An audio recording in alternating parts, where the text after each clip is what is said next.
in this match. And they're sending Punk to God. Word? Wow. Damn. They want to put a dampen to their record real quick. Can they do it? Punk, the God, coming up next after a very slight moment against NuckleDu from that Shopify Rebellion match and falling 2-3. If Punk doesn't want to play Viper, I can understand why. I think Cammy having to come to Sagat is a very scary, and Sagat can always obviously just explode you with the amount of damage output and the expertise, the like nuanced footsies of Blaz, right? It's going to be tough for Cammy to just get into range of what she wants to do. And he's got these big, high-hitting buttons that can hit her out of dive kick a lot. So I think that's primarily why they don't want to send Punk up against Blaz and Sagat, rather just do it now and try to put a dub on the board for FlyQuest. Right. And to kind of like touch up extra on what you had initially started off with, like C-Viper may not be ready enough for someone like Blaz with how like studied he is for like a ton of the other characters. So it still begs the question, would Blaz have been able to rebuttal against the C-Viper, right? Would he have enough time in this moment from her release to have that strategy against her? We're not going to know just yet. Maybe it's going to be reserved for the second run back in this in, I guess, the continuation in December.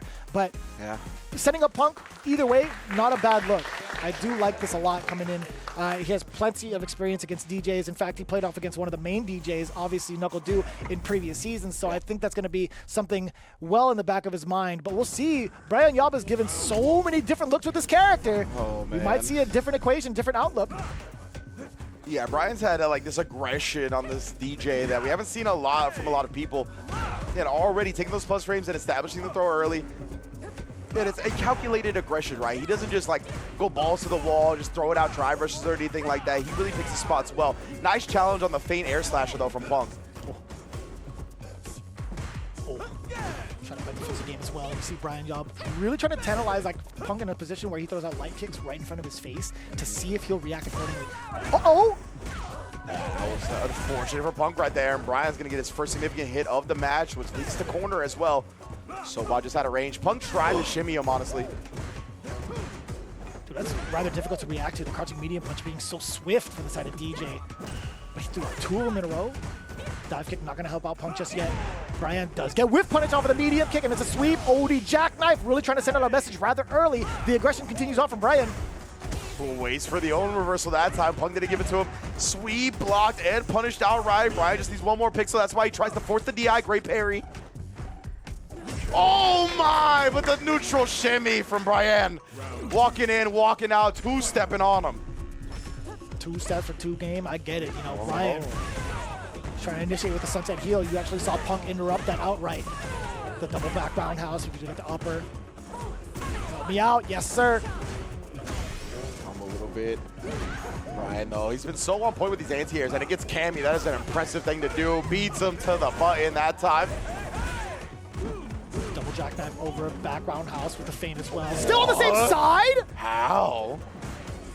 Definitely would have got me hit as well. I could have sworn Cammy would have landed on the opposite side. He was holding his charge and he walked back as Punk went airborne. I think he would have easily been able to clear out any sort of approach, even dive kick with the jackknife. Even OD at that, he had so much drive gauge to him. Yeah, and I really like Punk as well after that jump in light connects, just going with the crouch fierce right, blowing up the fuzzy defensive delay timing. He knew he needed more than a throw to get that round. True. Oh man, the walk forward jab game of Punk, the best in the business. Trying to expose the lows. You get the throw, minimal damage taken out of what the potential damage could have been from the side of Punk had he landed that little medium kick earlier. But Brian cleared the space quite well up until this point. The Sobot does get whiff punish. The lows into the three. Love it as well. I like this decision a lot. It's going to completely switch the drive gauge situation in Brian's favor. Obviously going to bring the life a lot closer as well. The hesitation blowing up Punk's delay timing. Oh, the sunrise heel. He tried it. It was just off the mark. Punk picking his spot perfectly right there. Brian had been fishing for that a lot at that space. Neutral jump allows for a huge starter and the kill. It's the second time it's been interrupted. The first time with a normal faster than we could get the execution out, or at least the active frames out. And then this time around, the neutral jump. What a good call. And also, it's hard to predict in that space whether or not Brian's going to go off with that normal, right? It's been like in that spacing where Sobot can be a problem, crouching medium punch for a counter punch, even like a sweep. Very difficult. Juninho was coming over like the hockey when trying to yell at his players. Yeah, Juninho was like motioning for a certain move, and then Brian like turned away, and Juninho was like, all right, whatever, you're not gonna listen to me? Fine, do your thing. You get the headsets on, Playboy. Yeah, it was pretty funny. Well, let's see now. Ooh, a big whiff punish. I love seeing that roundhouse connect in a whiff punish fashion too. Just so much plus for that. I think that like emotion that Juninho was saying was maybe to throw more. Well, there you go right there. He doesn't try to start establishing the throw, and there's another one. That could be exactly what he thought of as we get 3 in a row for Brian. I was able to decipher whatever the hell that was. I don't know if anyone's ever told you, but you're kind of a genius. I would have never guessed it. You just pick me in charades, bro. I got you. You already know. We're going to get you to the Florida house. That's for sure. Yeah, most definitely. Oh. Nice job. Yeah, just starting to harass with those stand medium kicks, right? Oh, sunrise, sunset. Either way, the heel gets stomped out again. One of those. Oh, nice jab.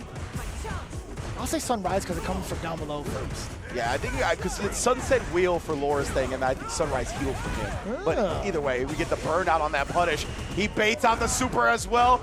Brian's got so much meter here, but it's not going to be enough to kill, so he's going to holster it for the next potential hit. Damn, that's so much damage on a double crouching heavy punch. Just the throw again. He tried to fool him that time, but instead he just takes the plus frame funky slicer because of the burnout, and that's plus as well. He just goes for the chip kill. Brian, beautiful identification early, and he's going to send this to a final game. Damn, both bouncers checking IDs at the door. Oh. You saw the quick introduction coming in from Punk. From that stand jab, Brian taking his paces, taking his strides. Now we do get the drive rush in for that throw. And also now implementing the sways, right? Yep. Indeed, starting to look like the sways a lot more, trying to manipulate Punk's expectations that time. Just out of range of the throw. It's a huge reward for Brian. Oh, man, establishing the throw again. Waits for him that time, and then just walks out of his throw.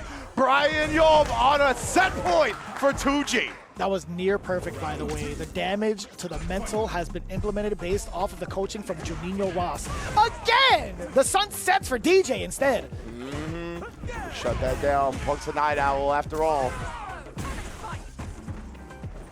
Oh, another anti-air. He's not going to let Brian escape the corner for free. Get these throws on going. Oh!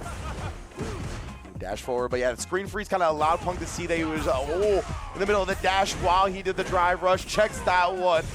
Punk here, forcing a final round with a perfect.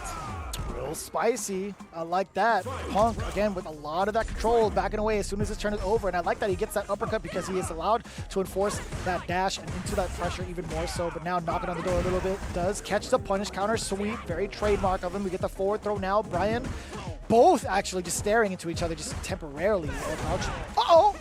That's so bad, but yeah, that could get so high, right? Punk just opted for the throw instead, and he couldn't check the drive rush.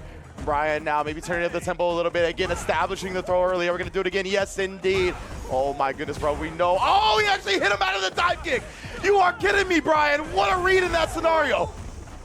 Puts him on death's door here. He's going back to establishing the throw. Can he do it? Waits for a second, backdash clip, but it was too far. Uh-oh. Oh my goodness, no flinching. If Brian gets his turn. You're right. Oh, and he checks the quick spin. Brian Yaw putting Punk the God away. And once again, setting 2 game up for yet another 40 bomb. There's no shot. There's no shot you score 120 points in the first 2 episodes of Street Fighter League US. There was absolutely no way anybody could have predicted this. We need the statisticians on that. Has this ever happened before? If they do accomplish this, has anybody ever gained this amount of points through 2 rounds of Street Fighter League? Yo, the coach confirming with Brian Yob immediately afterwards. It's like, I could have gone for more throws. Yeah, honestly, right? Yeah. Like, what was mad impressive was him implementing the strategy in such a short amount of time, and also like the follow-ups afterwards. Like after you have implemented that into Punk's brain in that strategy, it's like, what do you do to counter all the other measures? And he's done so successfully, despite him not traditionally able to get like plus frames off of like Sunrise Heel and allow his pressure. Outside of those mini errors, he played it near flawless. Legitimately, bro. Like I can't wait. I need to see the replay at the end, right? He establishes all these throws, and what is Cammy's main answer to getting thrown on Wake Up, right? She likes to do the jump into OD dive kick. It is a super fantastic answer to anybody trying to go for throw. And I want to see it at the end. I don't know if we're going to get to see it here because I think this is the final moment, where he checked him. But Brian, to get into that point, right, he walked up after